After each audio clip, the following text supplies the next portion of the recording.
Hi and welcome to today's video. The results of the DV 2022 lottery were released just under a week ago, and in this video I will be considering an overall view of the process that lies ahead for DV selectees. So if you are a DV selectee, I would like to say once again congratulations and welcome to this video. Now, there are 3 steps ahead before being issued your diversity visa, and these 3 steps are as follows.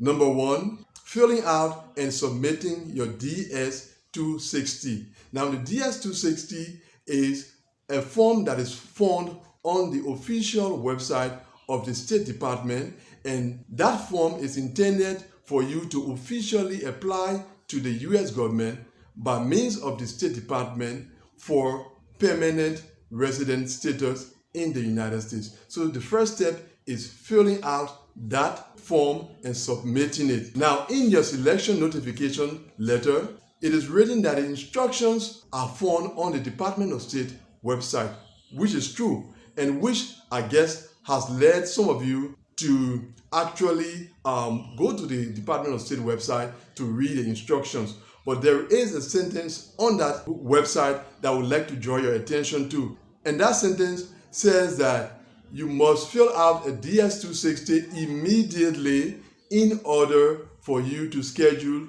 an interview at the embassy or consulate. Now, there's a problem with the word immediately in that sentence. It gives you the impression that you have to rush into submitting your DS-260, which is not the case in practice. So what I want you to do is to disregard that word immediately in case you read that sentence, and just consider that you have to fill out your DS-260 in order to get scheduled for an interview. So filling out your DS-260 and submitting it is the first major step on the road to your diversity visa. Now, there is another point I want you to understand concerning the DS-260. The DS-260 is to be filled out and submitted for each member of your family who is on your case. So fill out the DS-260 for you, the principal applicant, but also for each derivative applicant. And once you do that, KCC will send you an email to your email address requesting that you send a list of documents that are required to continue processing your case. So this takes us to the second major step on the road to your diversity visa, and that is acquiring and sending required documents to KCC. Now, like in the case of the DS-260, you also have to submit documents for each member of your family who is on your case, not only for the principal applicant, but for each derivative applicant as well. Now, these 2 steps, that is filling out and submitting your DS-260 and acquiring and sending the list of documents that are required, are prerequisites to the third and final step that I'm going to talk about in a moment. But in addition to these 2 prerequisites, there is a third one that comes into play. All right. So between the second step and the third step, there is something that usually has to happen in order for the third step to finally take place. And that final prerequisite is that your case number becomes current. When we say your case number becomes current, it means that it's time for you to be interviewed. It's your turn to be interviewed. So after you have completed the first 2 steps, then comes the waiting period. For most applicants, after these first 2 steps, you will have to wait until your number becomes current, until it is your turn to get interviewed. And once it is your turn to get interviewed, KCC is going to send you another email, and that email is going to request that you recheck the status of your entry.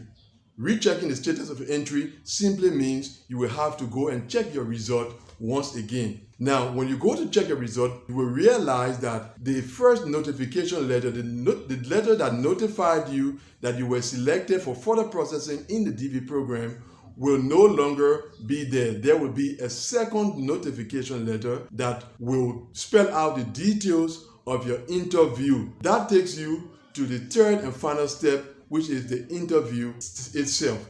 So once you receive that second notification letter, it means it is time for you to get set, to get prepared for your interview. Now, it generally happens like in the space of 2 months, around 2 months. That is, if you are in May, as we are, for example, and you receive that second notification letter, generally your interview will be scheduled for somewhere around July. Now, what I want you to understand before we end this discussion is that these 3 steps also have other details that surround them. They are not just straightforward like that. There are other things that surround these steps and that you will have to also do. But this is just an overview of the steps that I'm giving you in this video. In subsequent videos, I will break those steps down so that you can have a clearer picture what each step consists of. Let me just summarize to conclude. The 3 steps that you still have as major steps along the way are filling out and submitting your DS-260, acquiring and sending in required documents, and then finally the interview itself. So we will end our discussion at this point for today. Thanks for watching this video. I hope it was helpful in making you to understand what lies ahead as a DV selectee. Thanks for watching. See you in the next one, and don't forget to subscribe to my channel because there are more informative videos coming up about being selected and other topics regarding the diversity visa program. Thank you for this one, and see you soon in the next one. Goodbye.